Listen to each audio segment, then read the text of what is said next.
Apa yang dimaksud dengan kriteria risiko daerah berdasarkan warna? Yang pertama, zona hijau atau tidak terdampak. Pada zona ini, risiko penyebaran virus ada, tetapi tidak ada kasus positif.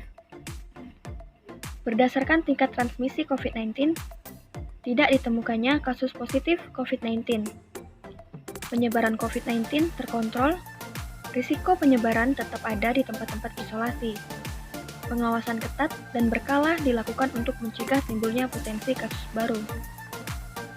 Yang harus dijalani di masing-masing daerah, yaitu pemeriksaan ketat di pintu-pintu masuk, intensif testing tetap dijalankan, pengawasan terhadap mobilitas penduduk lintas daerah, penelusuran kontak agresif jika ada ODP, PDP, dan OTG.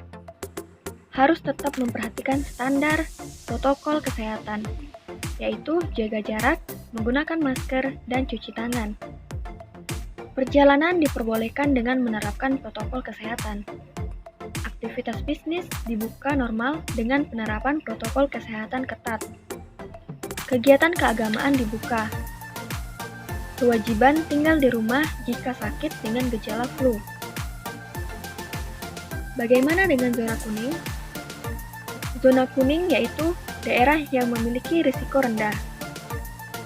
Penyebaran terkendali, tetapi ada kemungkinan transmisi.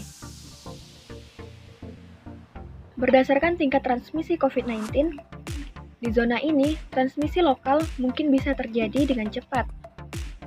Transmisi dari imported case bisa saja terjadi. Transmisi tingkat rumah tangga bisa saja terjadi. Klaster penyebaran terkendali dan tidak bertambah. Yang harus dijalankan di masing-masing daerah dengan zona kuning yaitu masyarakat bisa berkreativitas di luar rumah dengan protokol kesehatan, penelusuran kontak agresif pada kasus positif ODP dan PDP.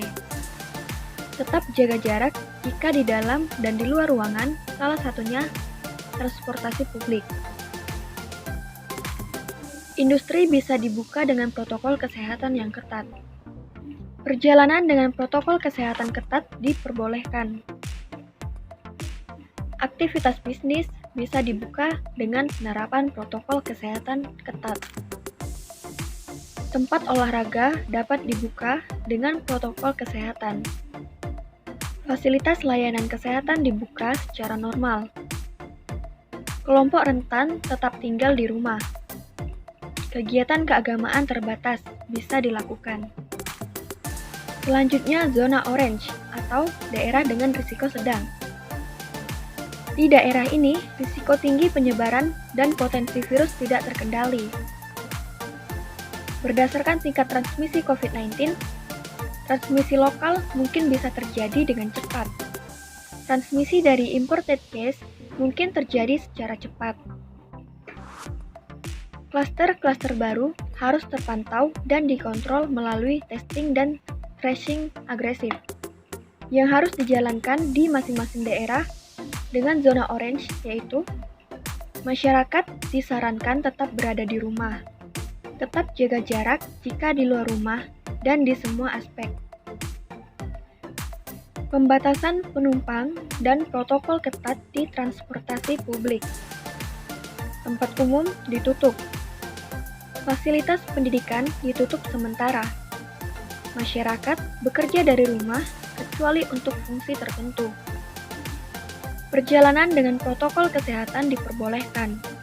Aktivitas bisnis dibuka terbatas, selain keperluan esensial, seperti farmasi, supermarket bahan pokok, klinik dan stasiun bahan bakar dengan tetap memberlakukan physical distancing. Kelompok rentan tetap tinggal di rumah. Dan yang terakhir, zona merah atau zona dengan risiko tinggi. Di daerah ini, penyebaran virus tidak terkendali.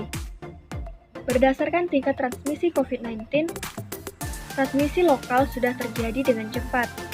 Wabah menyebar secara luas dan banyak klaster-klaster baru. Yang harus dilakukan di masing-masing daerah dengan zona merah yaitu Intensif testing dijalankan. Penelusuran kontak agresif pada kasus ODP dan PDP. Masyarakat harus berada di rumah. Perjalanan tidak diperbolehkan.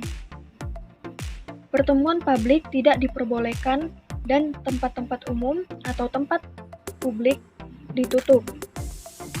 Aktivitas bisnis ditutup kecuali untuk keperluan esensial. Prioritas pengguna fasilitas kesehatan. Fasilitas pendidikan ditutup dan dilakukan dengan PJJ atau pembelajaran jarak jauh.